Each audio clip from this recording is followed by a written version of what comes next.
हम सब गवाह हैं या रब। ये काफिर पैदा हुआ लेकिन मुसलमान होकर मरा। हम गवाही देते हैं या रब।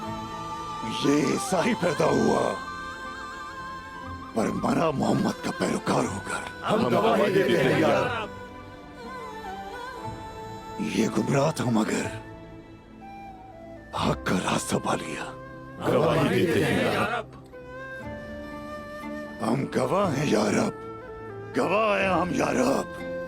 हम गवाह हैं बमसी साहब। इंतकाम पूरा हो जाने के बाद पूरा जहान इसका गवाह होगा। उस्मान,